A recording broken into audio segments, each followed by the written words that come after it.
Alô, minha gente.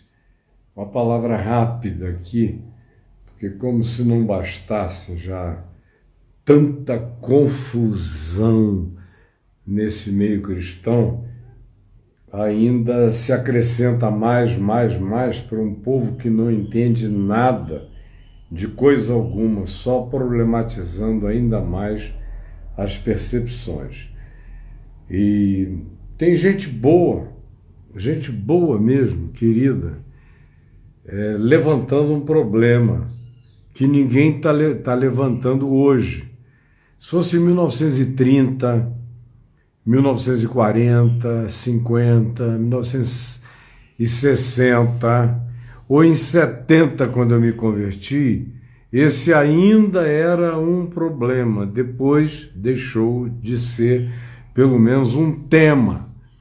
Agora, no meio dessa babel de loucura absoluta, aí um, dois ou três retomam algo para problematizar o que, quando você tem Jesus como chave hermenêutica, desaparece.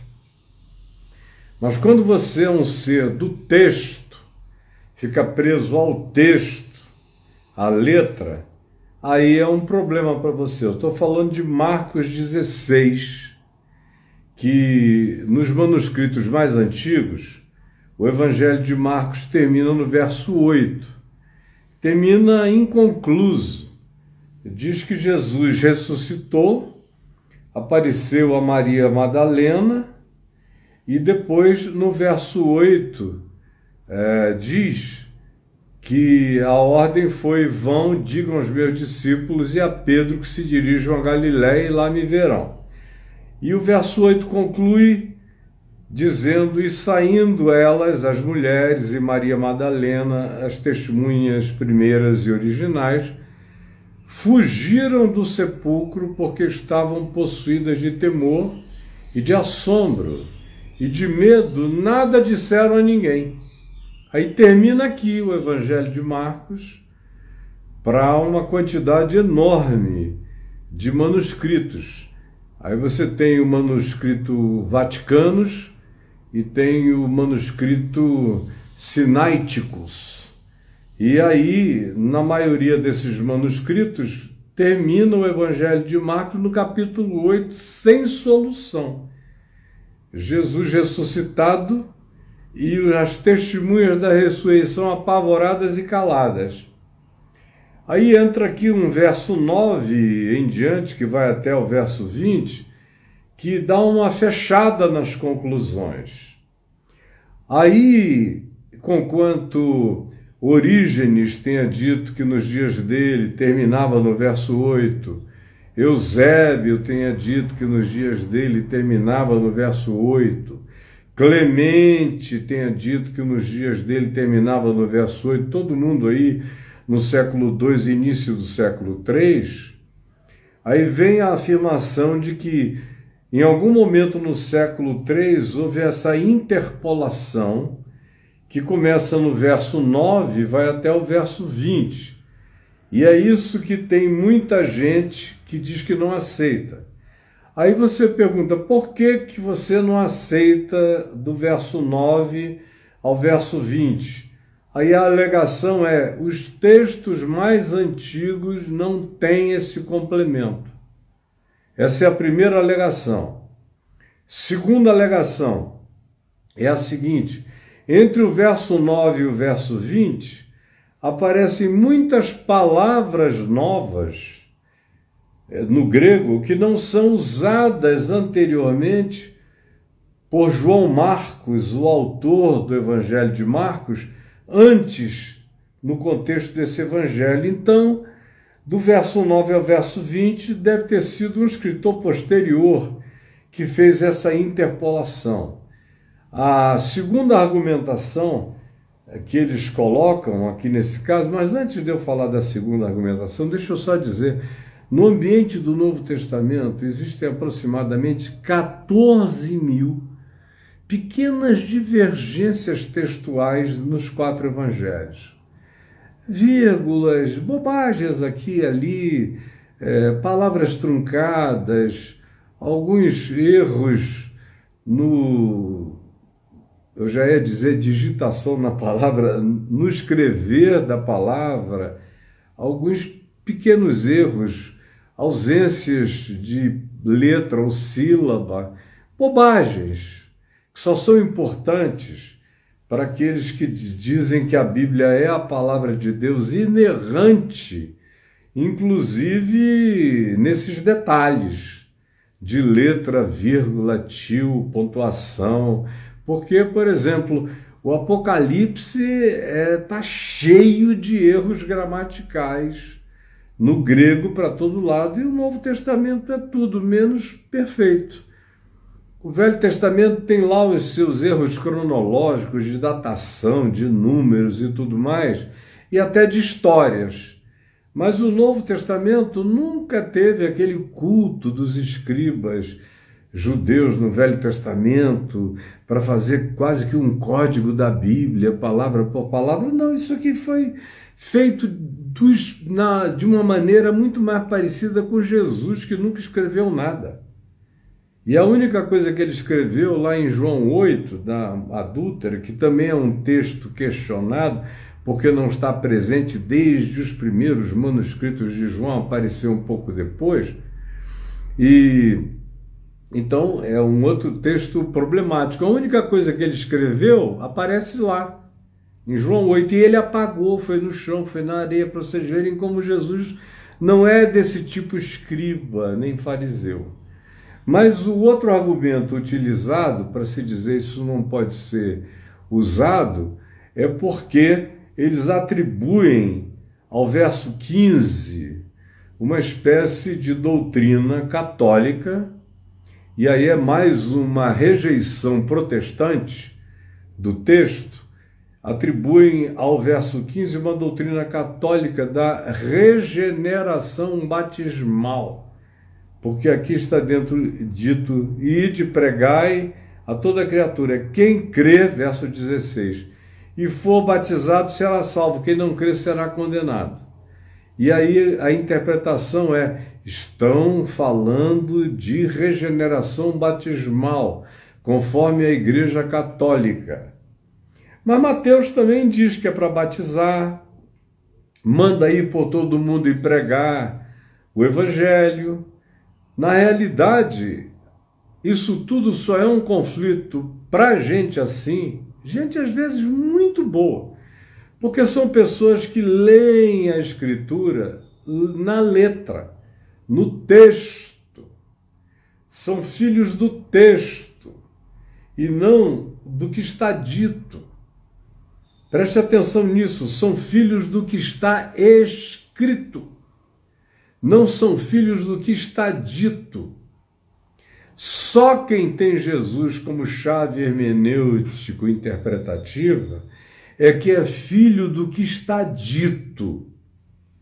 Quem não tem Jesus como chave hermenêutica interpretativa é um escravo do que está escrito. Aí surgem todos esses problemas, porque não romperam até agora, não conseguiram fazer a transição do que está escrito para o que está dito. Jesus e o Evangelho são acerca do que está dito, não acerca do que está escrito. Porque, às vezes, o que está dito é muito maior do que o que está escrito, e o que está dito tem que ser compreendido à luz de algo contextualmente amplo, que só é realidade e só funciona quando você tem Jesus como síntese encarnada do Verbo de Deus, nas suas palavras, nos seus ensinos, nos seus gestos, nos seus modos, como verbo absoluto que se auto-explica à medida em que vive, à medida em que toca, à medida em que anda, à medida em que vai, é que a gente vai compreendendo o caminho, a verdade e a vida. Mas os filhos dos seminários, por mais abertos que eles sejam, eles continuam filhos do que foi escrito e não filhos do que foi dito. Então, em momento algum, existe essa doutrina da regeneração batismal quando Jesus é a chave hermenêutica. Quando Jesus é a chave hermenêutica, batismo não salva ninguém. E a gente fica sabendo disso porque Jesus mesmo não batizava. Mas só quem salvava era Jesus. Para vocês verem como Jesus dava importância ao batismo do ponto de vista de regeneração. Você não encontra isso nele. Nem usando João 13, Nicodemos, quem nascer da água e do Espírito, aí eles vão e tentam associar a água ao batismo como regeneração. Isso é uma doutrina católica, mas não tem absolutamente nada a ver com os passos e os caminhos de Jesus nos evangelhos. Então, regeneração batismal não tem aqui. Aquele homem morrendo ao lado de Jesus foi batizado com que água e por quem? Mas Jesus disse, hoje mesmo estarás comigo no paraíso. Então, forget about it. Esse negócio de batismo como regeneração para a salvação é invenção doutrinária posterior. Jesus não praticou isso. Se você é filho dos textos, esse é um problema para você. Mas se você é filho do que está dito, e do que está vivido, e do que está encarnado, e do que foi praticado por Jesus, isso nem existe como problema para você. Um outro argumento que eles usam é essa ideia de que quando Jesus disse ide por todo mundo, é uma espécie de ideia colonialista. Aí já tem muito mais a ver com os problemas históricos interpretativos do século XVIII, do século XIX, do início do século XX, com tudo que de traumático o Ocidente cristão da Terra fez em relação às colonizações perversas, incluindo toda a América Latina e boa parte do mundo. Aí, por causa de uma questão histórica quase contemporânea, isso vira um problema textual extraordinário, mas é também para quem está preso a textos. O terceiro problema que eles levantam acerca disso são as chamadas doutrinas que negam o Evangelho de Jesus e o espírito do ensino de Cristo. Aí eles listam aqui o que está do verso 17 em diante, que diz assim, estes sinais hão de acompanhar os que creem. Aí está escrito na sequência, em meu nome expelirão demônios. Qual é o problema? Se foi em nome de Jesus que se expeliu demônios, que os apóstolos expeliam demônios, Senhor, os próprios demônios se nos submetem pelo teu nome. Lucas 10. Marcos 6 diz que eles curavam doentes e também expeliam demônios impondo-lhes as mãos. Então qual o problema? Eles expulsavam demônios mesmo, em nome de Jesus. Não foi só Jesus que expulsou, e Jesus não expulsou em nome de Jesus, ele só dizia, espírito imundo, sai. Agora, os apóstolos e discípulos é que expulsavam em nome de Jesus. Paulo fez isso a 3x2. O testemunho do resto do Novo Testamento valida isso. Em meu nome expelirão demônios. Eu, no século XX, tenho expelido milhares de demônios em nome de Jesus. E eu sei fazer diferença entre doença mental, as mais variadas, diagnósticos de natureza psicológica que não são demônios, e também doenças mentais com possessão ou com opressão demoníaca, tanto quanto possessão demoníaca pura e simples, que é o mais simples. A gente manda sair, se precisa gritar, nem fazer nada, sai. Quem está te falando sabe o que está dizendo, porque não leu isso em livros. Eu pratiquei e pratico. E tenho autoridade, e esses demônios sabem e obedecem. Em nome de Jesus. Então, qual é o problema?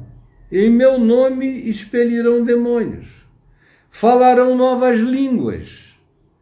Não está dito aqui que todos os que creem têm que falar em outras línguas, mas que haveria o dom da expressão em línguas, haveria. E não só um tipo de dom de línguas.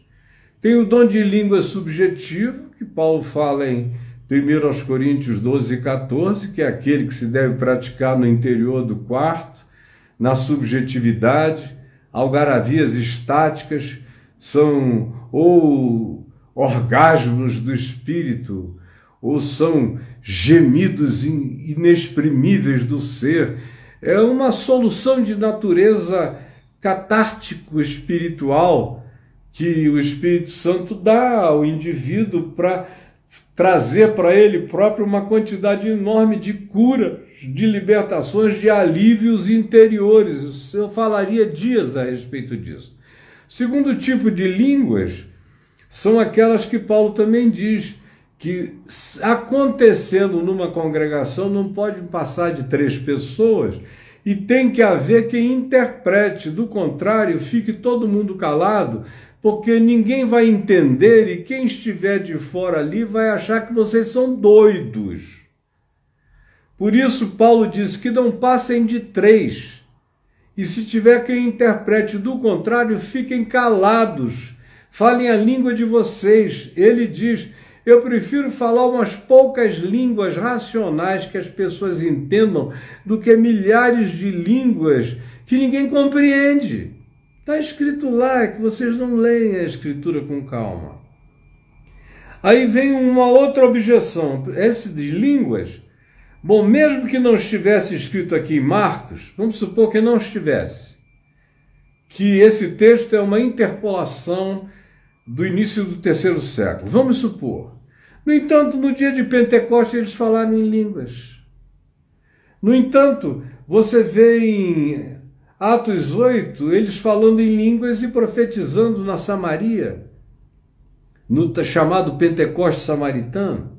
Você vê na casa de Cornélio, eles falando em línguas e profetizando.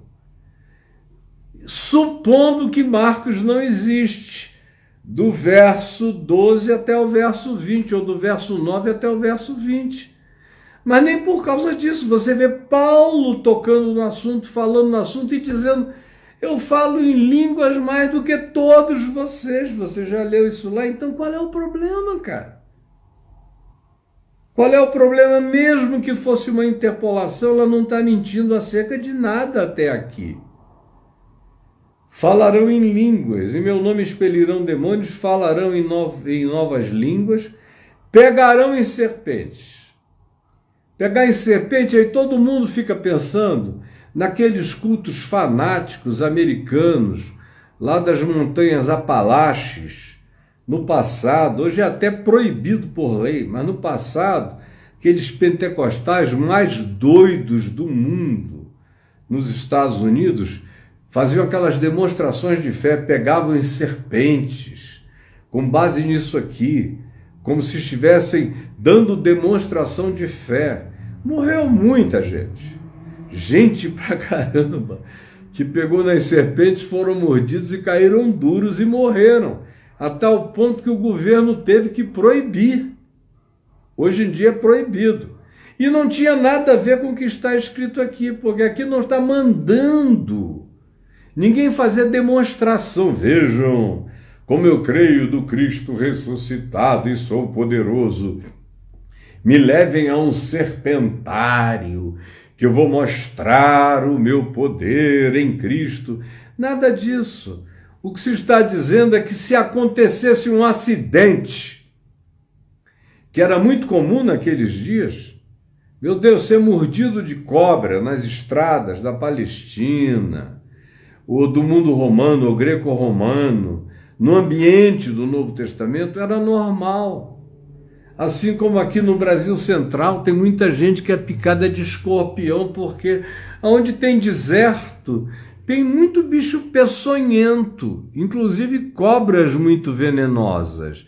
Então, como eles andavam para todo lado e não tinham nenhuma proteção ou conforto, esse risco era mais do que possível. Jesus está dizendo, não tenham medo nem das cobras, passem por cima. Se vocês estiverem indo na fé e acontecer isso por acidente, na ignorância, ninguém procurou, foi algo que subitamente aconteceu, tome posse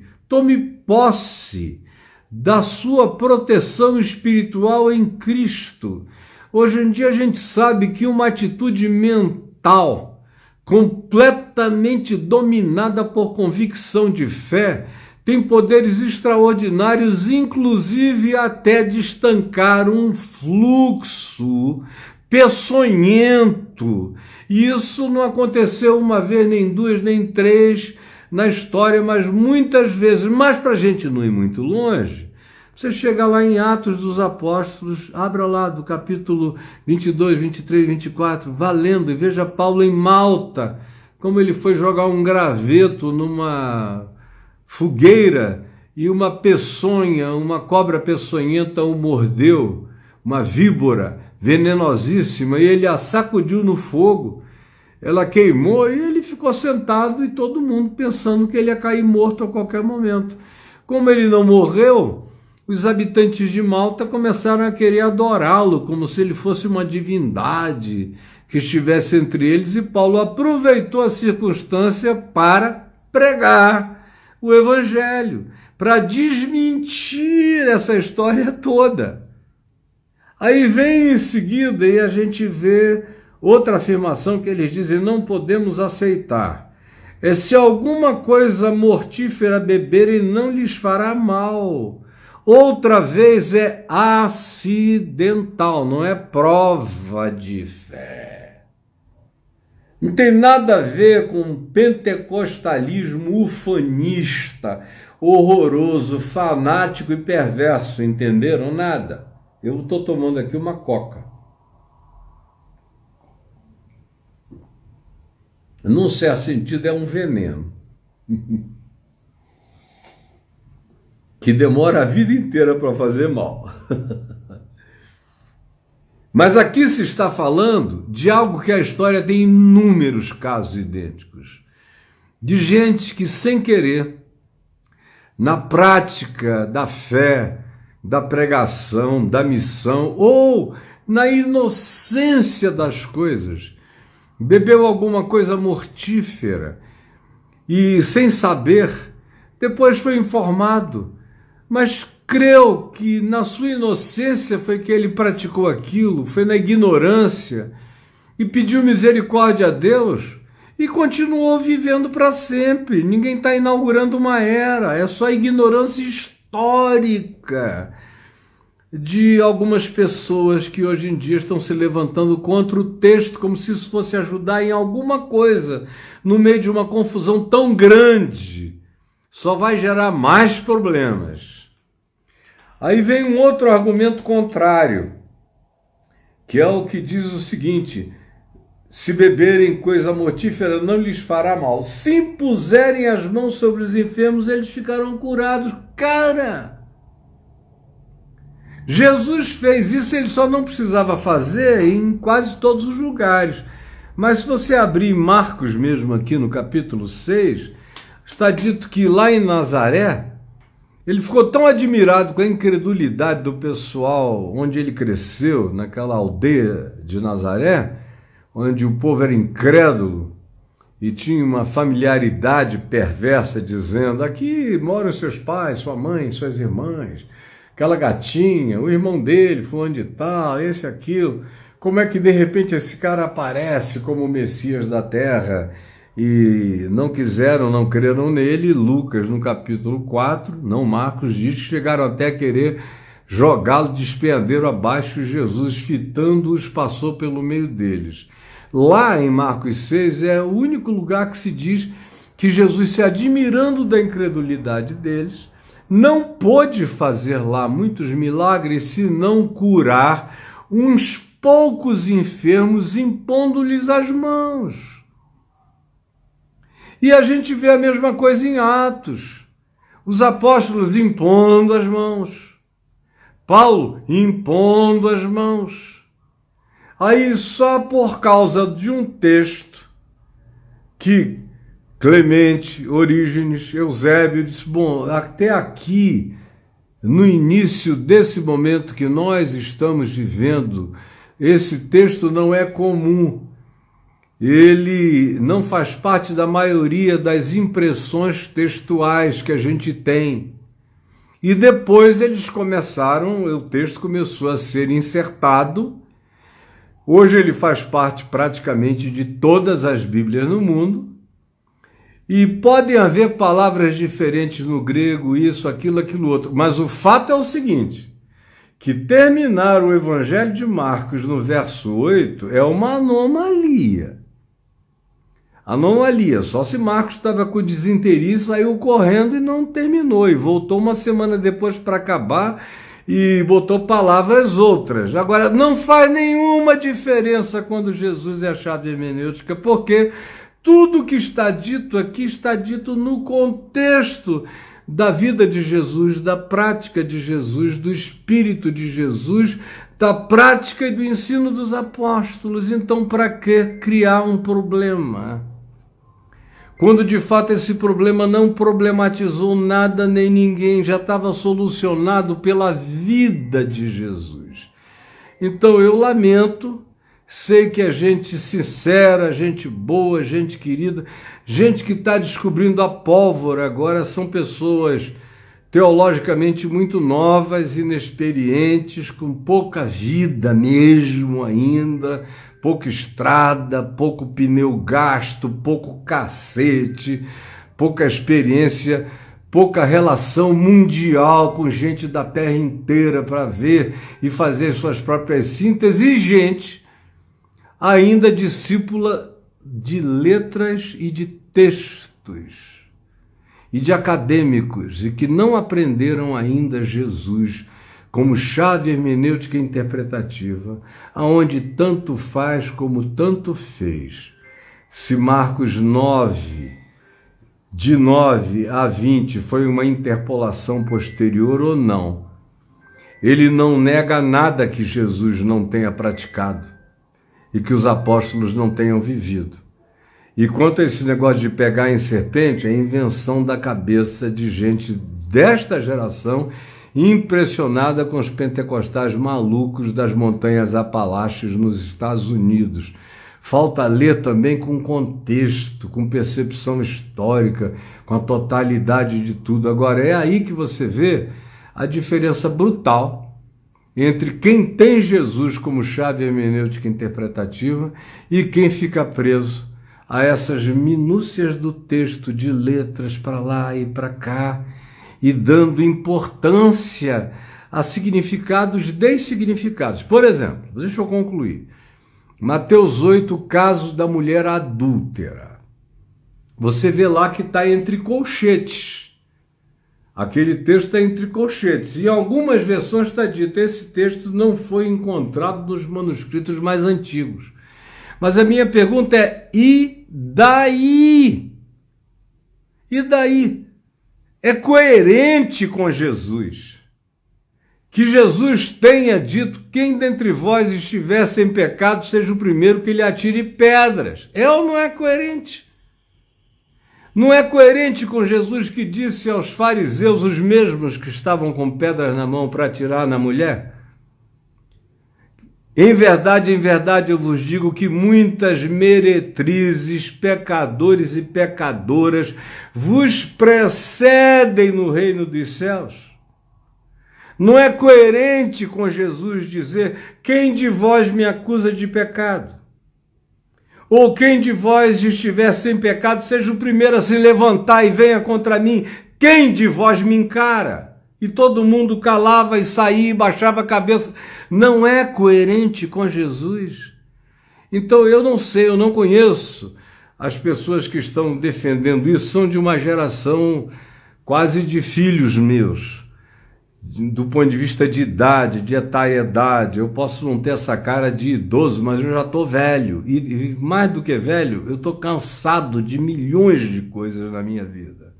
Então, quando eu vejo, no meio de tanta babel, no meio de tanta confusão, Gente boa que podia estar aqui ajudando a esclarecer, chegando só para jogar mais lenha na confusão, me dá tristeza, me dá uma certa aflição e me dá uma vontade de que eu seja compreendido por você e por essas pessoas, e que não me queiram mal e que sinceramente me respeitem, porque eu sei, eu daria a minha vida pelo que eu estou dizendo aqui. E não tem a ver com estudo de nenhum pai da igreja, nem da patrística, nem de nada. É Jesus. É o Verbo encarnado, que é coerente com tudo que está dito. E se Marcos, por alguma razão, parou no verso 8 do capítulo 16 e alguém acrescentou que está do verso 9 ao verso 20, fez muito bem, porque é coerente com Mateus, é coerente com Lucas e é coerente com João. Presta atenção.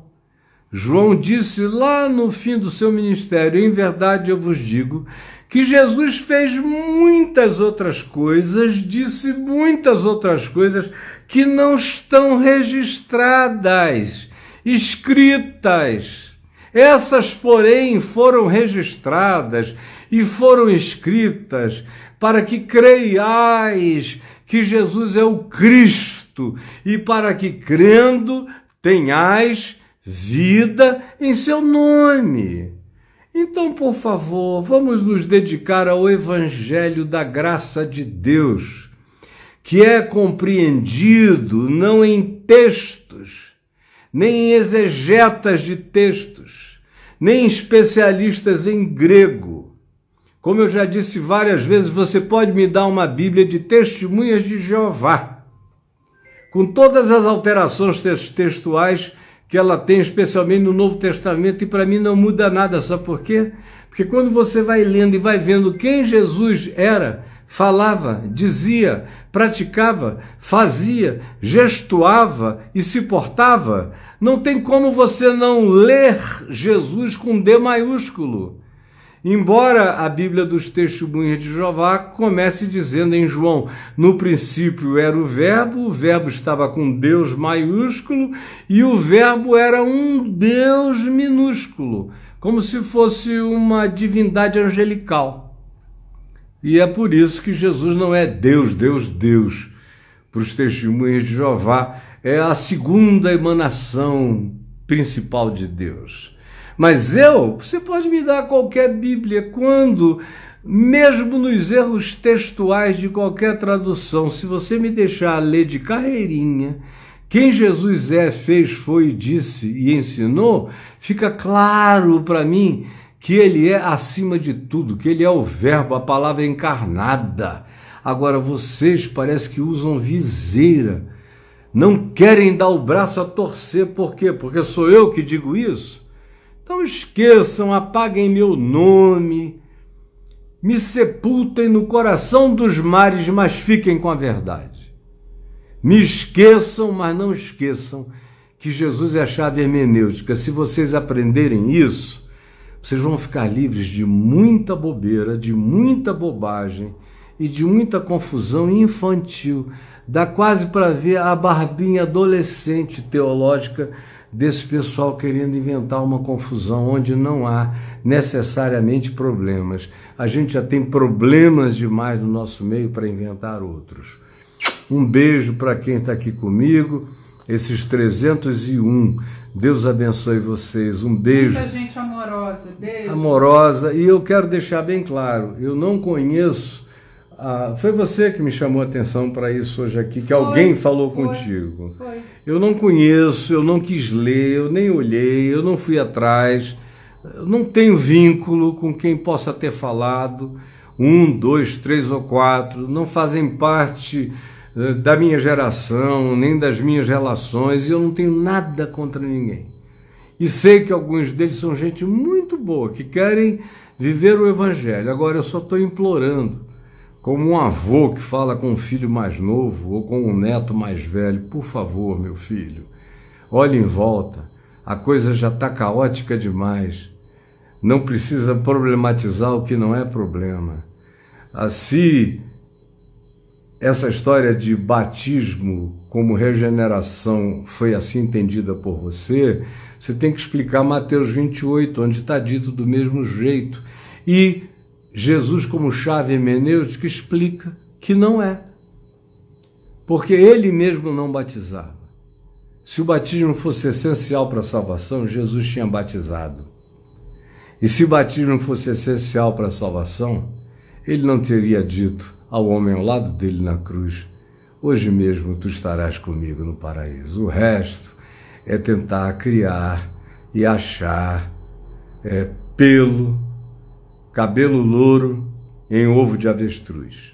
Um beijo para vocês. Tchau, queridos, queridas, todos vocês.